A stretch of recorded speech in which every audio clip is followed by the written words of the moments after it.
Thank you. Thank you. Yes, all things test prep and academic tutoring are really the heart of what I speak to on a regular basis. And I love having the opportunity to spend time with both students and parents alike in terms of helping to clarify what's happening in this space. And today we're really going to dig into those PSAT score reports. And like you said, should I test? And if so, which one is going to be best for me? And when am I going to do that? How do I want to prepare for that if that is the route that I'm going? So the first thing we're going to do is come back and just talk about the PSAT in terms of importance. And I will tell you that the PSAT as a whole tends to be a shock to a lot of students, whether it's their first time sitting for a standardized test or taking a look at how they expected their score to come out versus how it does come out. And what I want to say is that the PSAT in and of itself is not important in the landscape of college admissions because it's not something that colleges are going to be taking a look at. All it does is say, here's a taste of what it's like to take a standardized test. Now let's use that information to see how you did. And we can also use that information to get an indication of if you should test or which test you should be taking.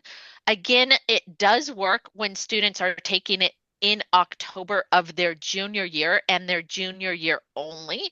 It's really important that we emphasize that piece of it. Does it come into play in terms of national merit? National merit does only qualify 1/2 of 1% of all test takers. It is broken down by state, and we'll spend a little bit of time talking about that as well. But other than that, it's like, hey, here's your dress rehearsal for what you would be seeing on the SAT, is all we're really doing here. So when we're looking at the PSAT scoring, it is broken down into both the verbal component and the math component. And they do have a slightly lower starting score and a slightly lower cap as compared to what we see on the SAT. And it does drop by about 40 points here. Up on the screen, I've given you those national averages for both 10th and 11th graders and that combined score range. So again, it's important to keep in mind, hey, what is the average? Because this is all done on a bell curve when we're looking at it. And it's just saying, okay, if I was about 100 points above these average, it means that I'm a decent test taker. If not, and again, remember, just as many students are not at that point as are at that point, there's still plenty of opportunity to come back and say, how are we going to get you better at taking this test should you need to? Oh, All right. So then what happens with regards to this national merit stuff that we have? Again, it's important to keep in mind that only about 16,000 students, which is 1% of all juniors that take this, become semifinalists. And when they are chosen as a semifinalist, the school that they attend or the school where they did test at least receives the information on that. From there, the vast majority, 15,000 of those do move into the finalist phase, depending upon a couple other requirements in place. And then notification is sent to the student's home address. So you do need to make sure that the school has the updated home address information on file because there are deadlines that come into play with this. And if those deadlines are not met, then the scholarship opportunity is lost. And then we do have about double those that are semifinalists that do receive letters of recommendation, which is still great to add to the student's portfolio in terms of their accomplishments. And what does all of this really come back and matter for? Again, if it's not part of the college admissions process as a whole, it does relate in terms of recognition and some scholarship opportunities. I will say, though, that the vast majority of scholarship opportunities come from the actual SAT or the actual ACT. It is only a minimal amount that does come into play in terms of the national merit exam. So I've pulled up a variety of states here just to give you an indication, but I've pulled up some that are at the lowest range and others that are coming in at that highest range of what that index score does need to be in order to qualify for a national merit scholarship here within these. So you can see we've got Montana, West Virginia, and Wyoming coming in at 209. all the way up to Washington, D.C., Massachusetts, and New Jersey coming in at that 223. So what does that really mean? Well, that means if we're looking at those highest scores that are needed, the student needs a verbal score above 740 and a math score above 740 in order to hit that composite. And we'll talk about how that composite relates in a minute of a 1480. So when we're looking at this, it means that they're only missing about 20 points maximum on either one of these sections in order to qualify for national merit. Again, it's the top 1/2 of 1% as we're looking at this, right? So the way they find this is they double the verbal score, add the math score to it, and then divide by 10 to get that selection index. So why do they double the verbal score and not the math score? Well, technically, math has two sections all on its own, where verbal is half reading and half writing between those sections. So they basically say if we're going to put equal weight on all of the parts, we need to double the verbal since it's not a standalone the same way the way math is. But yes, it does tend to favor students that have a stronger verbal score over those that have a stronger math score, unfortunately, when we're looking at that national merit piece. So now let's dig into these score reports. And again, hopefully you've got your student there, you have your score report. Parents, you might have it handy as well too. Again, you should get a hard copy from the school. You've also got the copies that you can access by logging in to the College Board portal, but we're going to dig into the different pieces of this score report now for you. So the first thing we're going to look at here is that total composite score. And again, that's going to range from our minimum of 640 up to our maximum of 1520 within these. And we can see this is coming in at that 75th percentile for this specific score. Now, College Board and SAT, PSAT all likes to give you a score range. And what that's basically saying is depending upon which students test on which particular day, because this is all about a bell curve, right? It's not just about how well the student does, but how well the student does compared to all of the other students that took this exact same test. This could range a little bit, and we've got a pretty big range that could happen here as a result of when they happen to test. And then they're also putting that back in comparison with regards to that average for you. Now, the more important pieces that really help us out here are taking a look at the breakdown between the verbal side, which is the reading and the writing combined, versus that math side. Now, I do really want to stress the difference here. We have a dramatically higher verbal score than what we have with the math score, but look at the difference between the percentile rankings with regards to these. This is a very big spread. That higher verbal score doesn't automatically mean a higher percentile ranking compared to that math. It's all coming back in perspective again. So what do we have happening here? We have a very big spread between the average scores between these sections. Students are scoring higher on the verbal within the SAT than they are the math, which is very atypical, or I should say new, as a result of what's happening with the digital SAT compared to what has happened previously. The math tends to be much more challenging, especially for US-based students. Now, again, with the PSAT, it is only US-based students that are taking this. SAT, though, is given internationally as well. So we have to keep in mind when comparing those scores, we're comparing it on an international level. But it's not just about the score, but it is about that percentile rank as well. So the 620 doesn't quite mean as much in terms of that percentile ranking as the 500 does in this particular case. All right. Now, this is where I love to spend the bulk of my time when I'm really coming back and talking to students. And the College Board is not releasing any actual questions from the exam, and they're also not letting students and parents know how many they got right or how many that they missed. But we can do a lot of estimating based upon this slide and what we're seeing within these scores. So when we're always in double digits with regards to the number of questions that are being asked, right? So the bulk of these areas here, each individual box is going to typically relate to two missed questions. So, what does that mean? Well, that can also mean when we're looking at information and ideas where we see all the boxes covered, the student is going to average somewhere between 12 and 14. So they don't change that spread. This is a set stamp that they put in place regardless of what the student saw in the exam. So they could have seen 12, they could have seen 13, they could have seen 14. There could be some difference based upon those easier versus those harder module twos that we'll get into. But while all of these boxes are completed, it means the student either didn't miss any questions within this set or they might have missed one question within this set.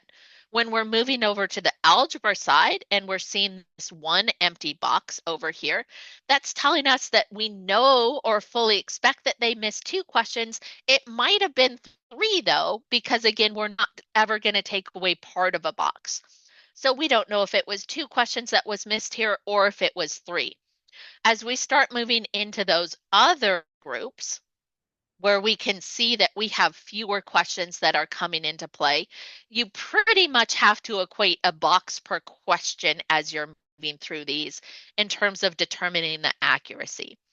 So overall, when we're looking at this student, they did really well with their information and ideas, and both of these pieces relate to our reading comprehension, where both of these pieces relate to our writing skill set. So writing questions were more challenging for this student.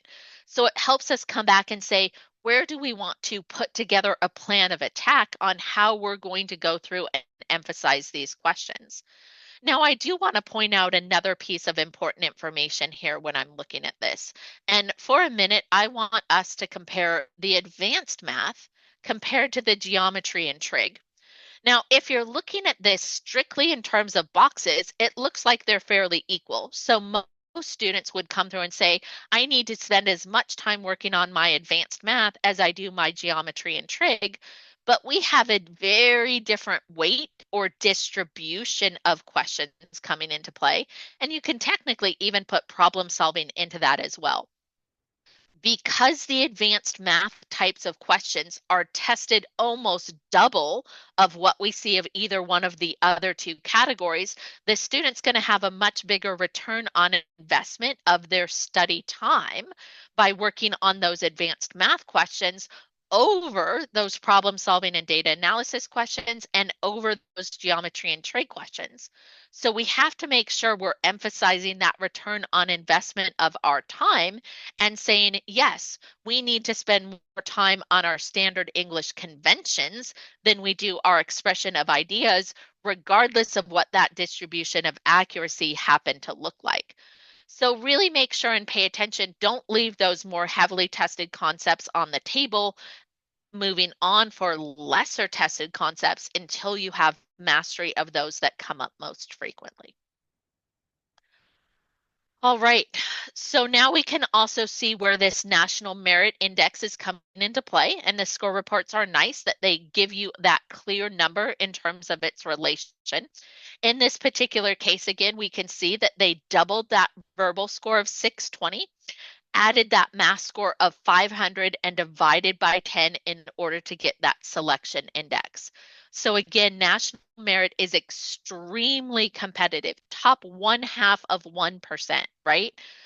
So we have very few students that are actually qualifying. It's 15,000 across the whole entire country in terms of that breakdown. So the other things that we need to know, and if it's been a little while since you've explored what's happening in the world of PSAT and the world of SAT, is the test is now adaptive. And what that means is that not all students are taking the same test. Depending upon how they do with Module 1, which is designed to be a medium degree of difficulty, they could move into a Module 2 that's harder questions if their accuracy is high in Module 1. If their accuracy is low in Module 1, they're going to move into an easier Module 2 of the same question types. So verbal first, verbal Module 1 medium, high accuracy, we get harder questions next. Verbal Module 1, medium difficulty, less accurate, we're going to get those easier questions. And the modules impact the score differently. And what I mean by that is if a student's in a harder module, those questions adjust their score less than the questions of medium difficulty within Module 1. However, if a student's in an easier Module 2, those questions are going to have a bigger impact when they miss one on their score than what's happening in Module 1. And there are floors and ceilings in place. And what I mean by that is if the student has a lower degree of accuracy, meaning that they're missing typically fewer or more than 7 questions within their first module, the highest possible math score that they can get, even if every single question is perfect within module 2 of their math, is a 520. Same thing within their verbal. If they move into that easier module 2 for verbal and they answer every single question correct in that module, they're going to max their score at 520. So that means unless the student is breaking into those harder modules, they are not going to be able to score in the upper 50th percentile of all SAT test takers, regardless of how accurate that second module is. So while we need to be ready for those harder questions that come up in the harder module 2, the time and energy needs to be started or focused first on what's happening in module 1, and we have a different question distribution, and we'll get into that for you as well too. But our floors, when you're in the second harder module, you can see, look at this. 520 is the maximum verbal you can get if you end up in the easier second module, where 520 is the lowest verbal score you can get if you end up in that second module. So module 1 trumps everything when we're talking about the PSAT and the SAT now. All energy has to be started there and ensure that there is a very high degree of accuracy happening before we can worry about what's happening within those second modules. So that can also affect what's happening in terms of where their missed questions were. Because again, it's important to keep in mind when we're looking at this, we don't know if this came up in Module 1 or Module 2 because it's a combination of both of them in play here. All right, so what are some things that I really want to make sure that students and parents are both aware of when it comes to the PSAT and the SAT? First and foremost, there is absolutely no correlation between scores on these exams and a student's intelligence. All these tests do is measure how well a student takes this test. It has no reflection of what's going on in school. It has no reflection of what their GPA is.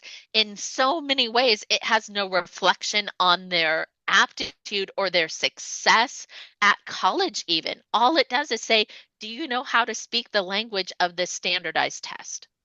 I also want to point out that these tests are not fair with regards to how much work they're expecting students to get through in the very limited amount of time that they have. Less than 10% of all people that take the SAT or the PSAT have enough time to answer every question to the best of their ability. So part of what happens in terms of this game called PSAT and SAT is the student needs to have a game plan of attack. Where should I start? What do I go to next? How much time do I spend? Because starting at the beginning and working through that module isn't the best course of action for the vast majority of students. And again, if you don't like your PSAT scores, that's normal. Most students don't because most of them haven't understand the rules around this game called SAT or PSAT. Once we get those rules in place for them, then we know that they're going to be able to increase their score as a result of that. But it's like taking a great basketball player, handing them a rugby ball, patting them on their back and say, go have a great game without ever telling them what the rules of how to play is. This same thing happens when we're trying to correlate what's happening in school over to the SAT. They don't relate. It does not happen. So why is the PSAT so challenging? First of all, it's adaptive. There's some psychological games that really come into play with this. We have to remember also that the company that writes this exam designs it to have incorrect answers and phrasing that is designed to distract the students. They spend so much money every single year on psychologists to say, what one little word can we put in here that might throw things off or make this answer better than others? It's not designed to demonstrate mastery the same thing school exams are. When you take a test at school, you've spent some weeks leading up to that learning that material. The information that comes up on the PSAT could be multiple years removed from what a student has been doing on in school recently. And again, it's not just about what the student does, but it's all about putting them into the nice little bell curve that these companies want to produce for these colleges. So let's take a look at the breakdown of the timing of this. So all students will always start with the verbal pieces. Those come first. They hit module 1 and they have 32 minutes and 27 questions. From there, depending upon their accuracy, they will be placed into either an easier track or a harder track.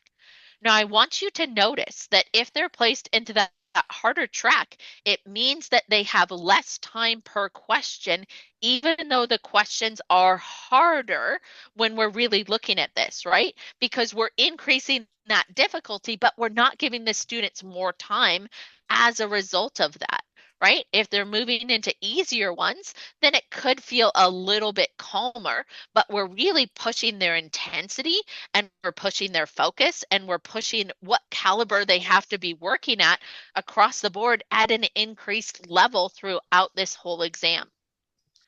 The other thing that I will say about the test writers is they love to mess with students with the first couple of questions within the hard module. And it doesn't matter if it's the hard verbal or the hard math, but they like to make the first couple of questions a little bit easy, more easy than what a student would expect to get in their head and be like, oh my gosh, did I end up in the easier module instead of the hard one? What's that going to do to my score? And there's a psychological component that has to come into play with this.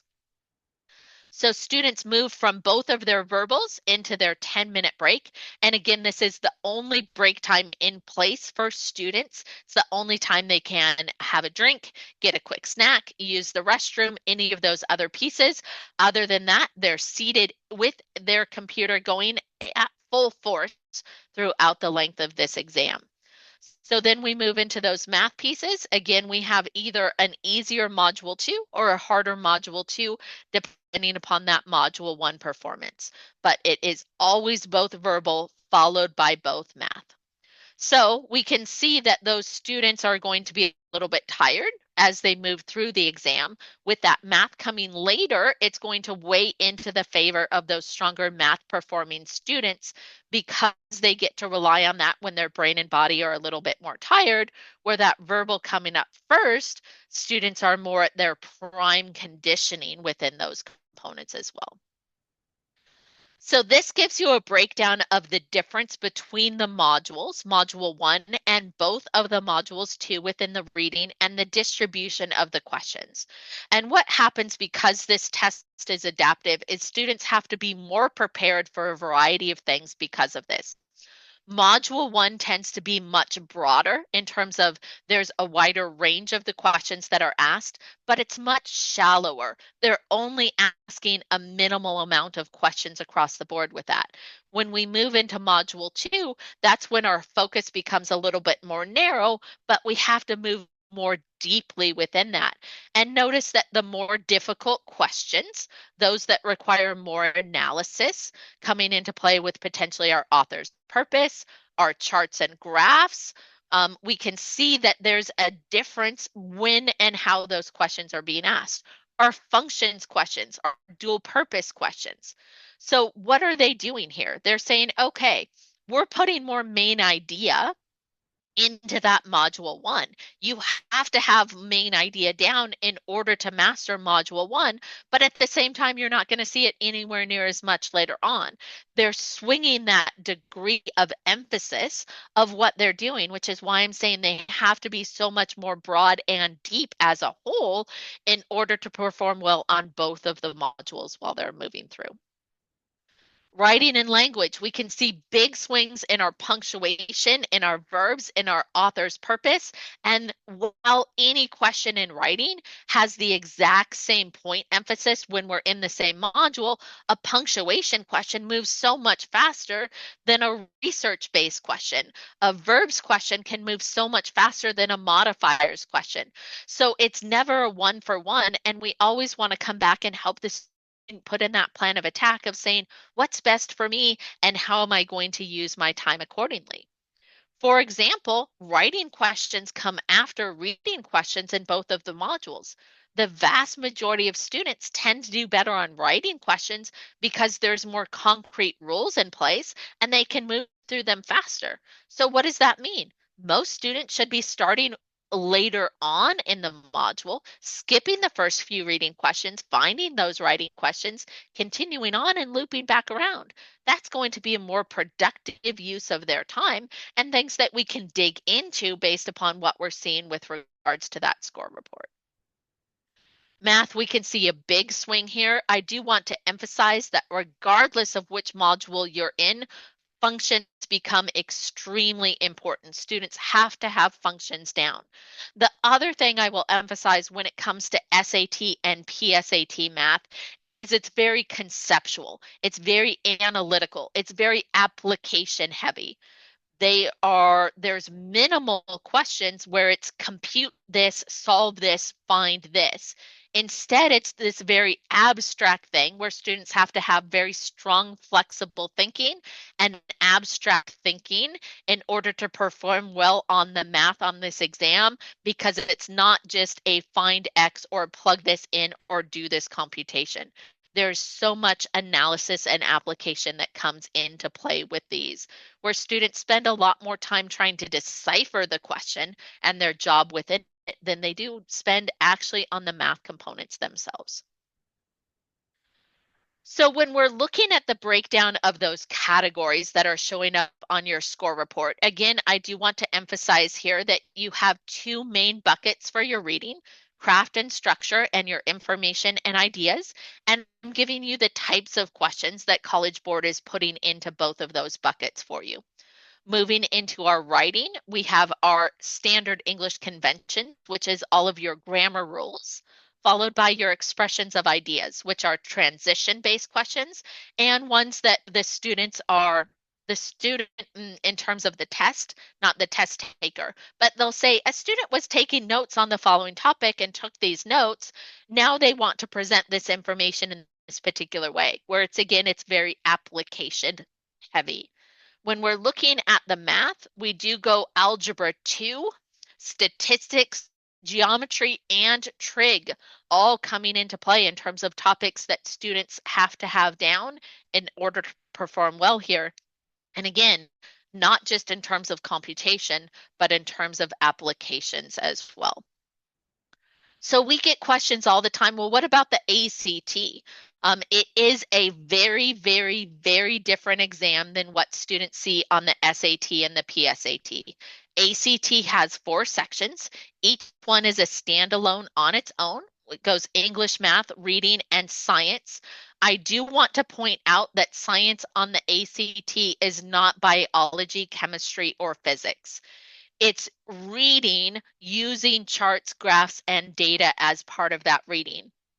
But of the 40 questions within this, there's typically only 3 of them that require any type of science knowledge whatsoever. So the vast majority of students, their reading score and their science score is very similar because they're using the same skill set. but we have a very different spread or distribution of what's being tested between these two exams. Again, math comes last with verbal first on the SAT. It's flipped a little bit here when we're looking at the ACT, and that's part of something to think about when you're helping to determine which test is best for a student. But as a whole, the information or what's tested is the same. How it is tested is dramatically different. So, what are some of the differences? As of right now, the ACT is still pencil and paper. If students are testing during school, during a school day for the ACT, they will typically see it in a digital format, though. With that, SAT is always digital, ACT is a little bit longer. ACT students have to work faster. However, the questions tend to be more straightforward. So there's less time needed to understand what's being asked of them. That science section is definitely different. But one of the big things that I do want to stress is, again, the type of flexible thinking or the game theory type of thinking that students do need to employ when they're working on that SAT. I will also tell you that your ACT students tend to be a little bit more of the rule followers. They want to take this one rule, formula, equation, plug it in and go, where your SAT reasoning tends to be a little bit more abstract, random, multidimensional with the overlay that they have to have in place. SAT has 4 answer choices for the multiple choice questions. However, they do also have grid-in questions. So that can range from 4 to 7 within those 20 questions of each module, where the student doesn't have any multiple choice answers to choose from and has to come up with the value 100% on their own. ACT, they say we do still want to increase our math difficulty. They do so by providing 5 multiple choice answers, but they are only multiple choice. So we do have a difference going on there. Vocabulary, a higher degree of vocabulary is needed on the SAT, especially when we're discussing multiple meaning of commonplace words. The SAT loves to give students a word that they've most likely seen or heard, but it's not going to be the most common definition that they're going to have to pull out or relate to what they're happening here. ACT is going to come in and say that they have fewer vocabulary-based questions. They tend to be a little bit more direct with regards to the definitions or the applications that they have. Both tests have charts and graphs. SAT, they come up in the reading as well as the math. ACT, they come up in the math and the science. But there's no way to get away from graphics. They will come up on either test. Students have to be able to speak data in order to be able to perform well on either of these exams. The essay is no included on the SAT. The ACT, it is completely optional. I will tell you that the majority of your elite colleges will still want to see that essay. If your student has successfully taken an AP exam or even an AP practice test at school, the ACT essay is going to feel extremely easy for them. And it's about writing on their own perspective of an issue that they're going to know something about. When it comes to scoring, SAT is done as a sum, and it gives one verbal score that is the combination of the the reading and the writing together. And then that math score also coming in at 50%. So it really means reading makes up 25%, writing makes up 25%, math makes up 50%. When we're looking at that ACT, we have a tremendous difference. One, we have an average of the scores, and it does follow standard rules of rounding with regards to that. And the math drops to just 25% of what we're looking at. And that verbal, because again, remember what I said, the science really is just technical reading using data, The ACT is 75% verbal. So taking a look at your students' strengths or challenges between the math and the verbal sides, and we'll talk about that in terms of the PSAT, can help you decide which test to say yes to if you are going to say yes to one. So there's also a lot of buzz right now around what's going on with regards to the ACT and how they're changing things. So I do need to say that we have a shorter version of the ACT that will be coming as of April of 2025. So next administration of the ACT is December. That's normal or current. We have one in February, current. Come April, students can opt to take the digital version. And if they do so, this digital version will be shorter. They can still opt for the pencil and paper version up until September of 2025. And this will still be coming through at the same place. And I apologize for the typo here. This should be launch. I jumped into that a little bit too quickly, but the pencil and paper version will launch September of 2025.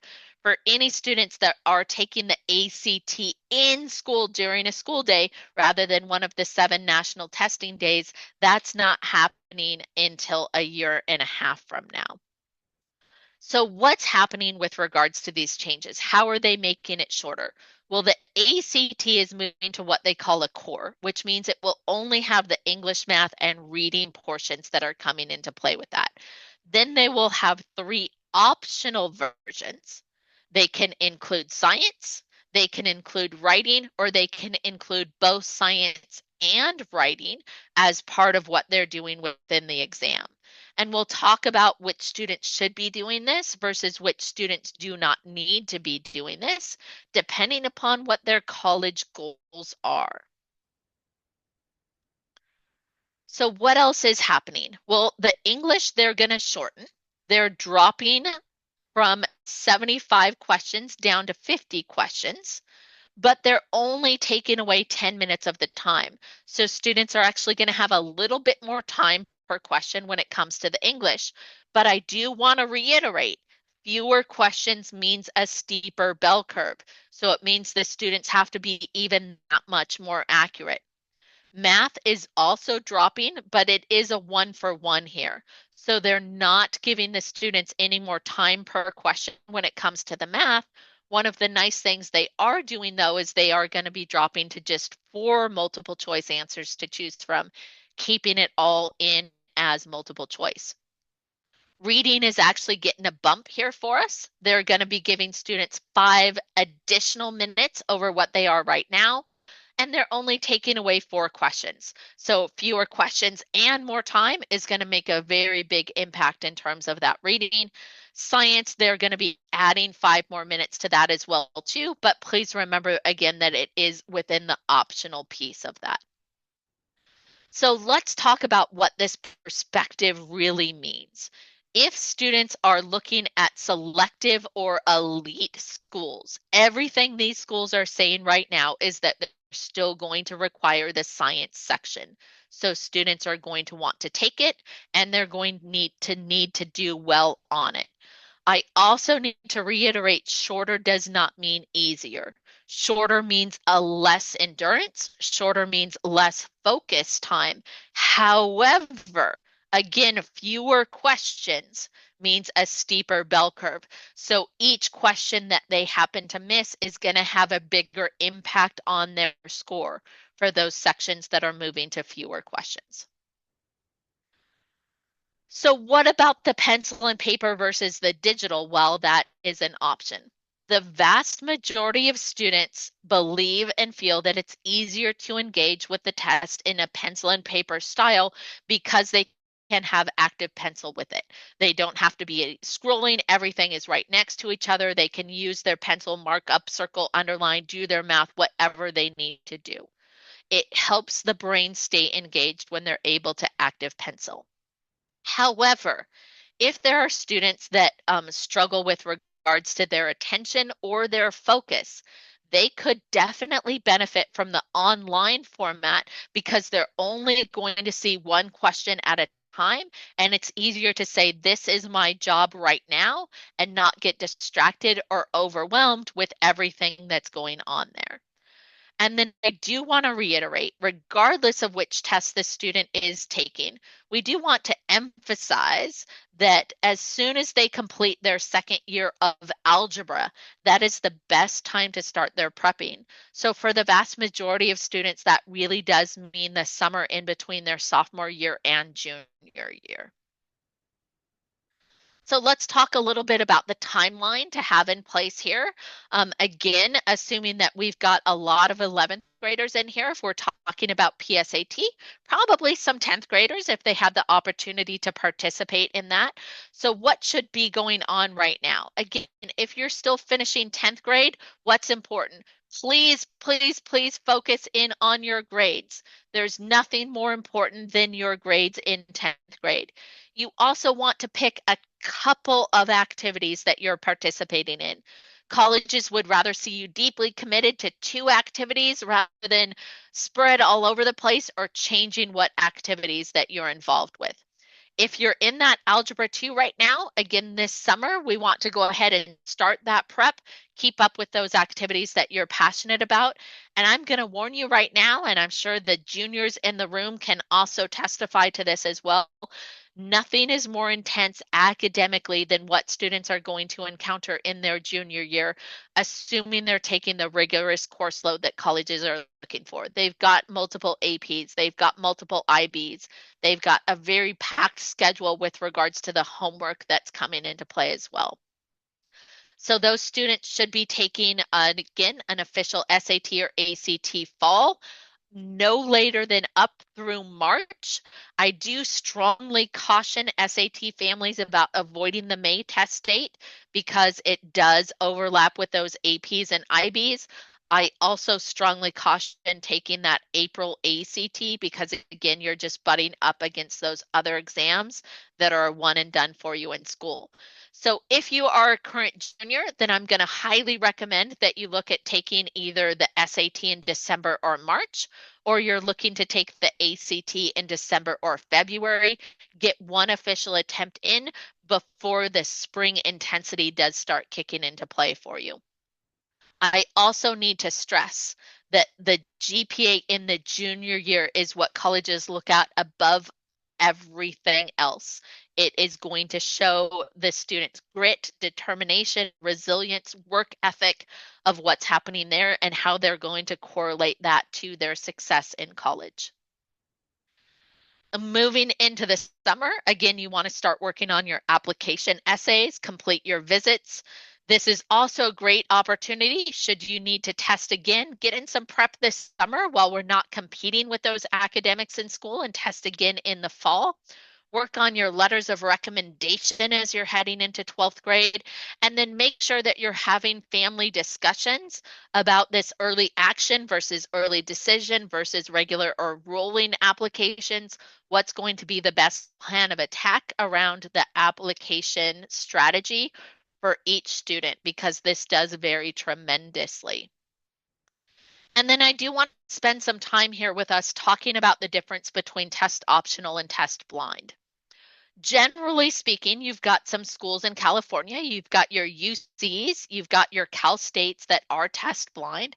Other than that, it tends to be very small liberal arts schools. Some of them tend to have a religious connotation associated with them as well.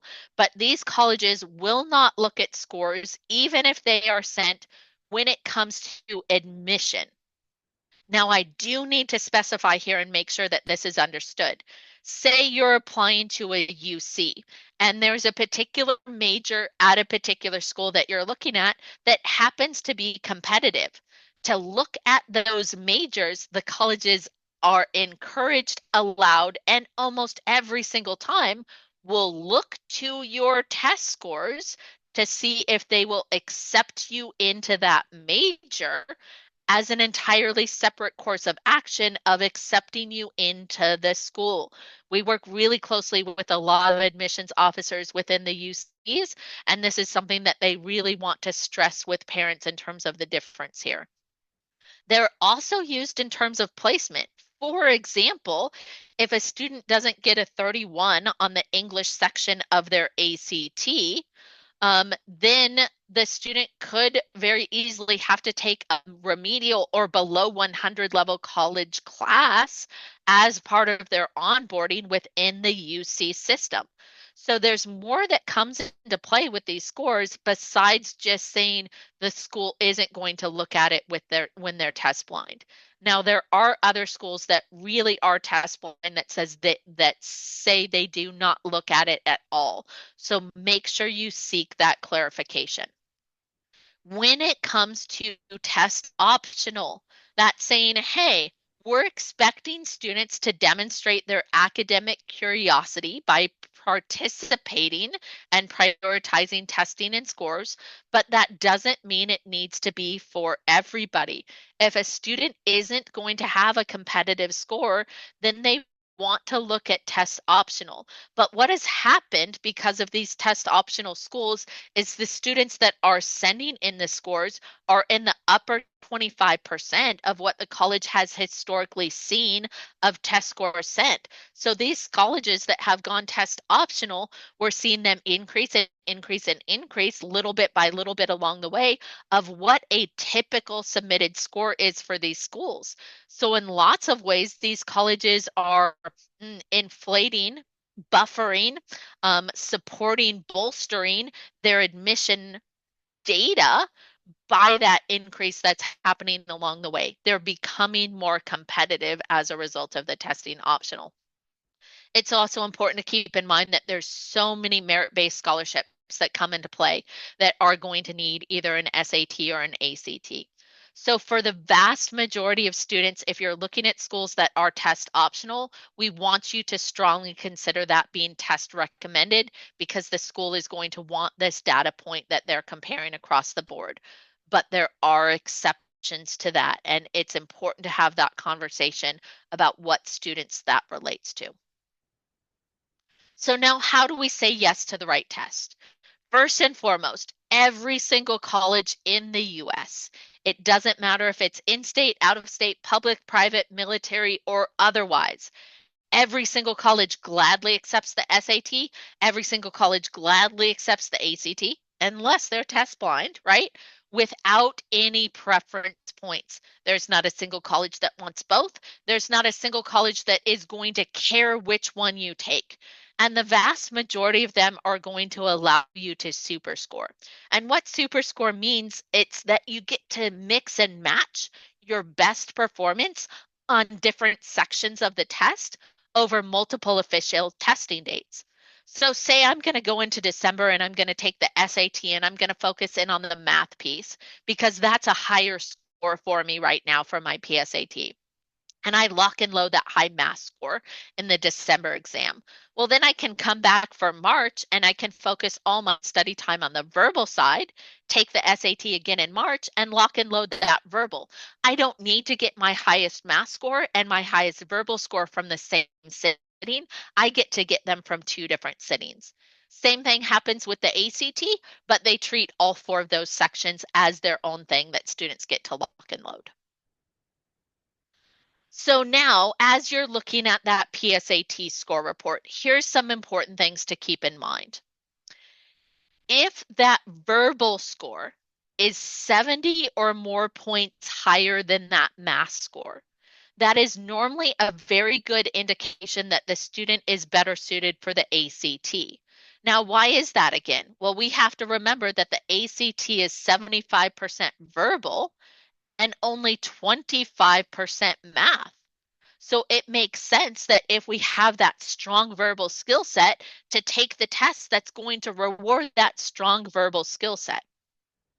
If the math is the higher score, regardless of how much higher that score is, that's a good indication that the student is going to be better suited for the SAT. Now, why is that? Well, keep in mind that the SAT is evenly split between the verbal and the math, also coming in at that 50th percentile. So if we see that stronger math score, it makes sense to take the test that puts more emphasis on the math component of the test. Now, I do want to say that while the PSAT is helpful indication for you, nothing is better than taking a full-length practice SAT and taking a full-length practice ACT.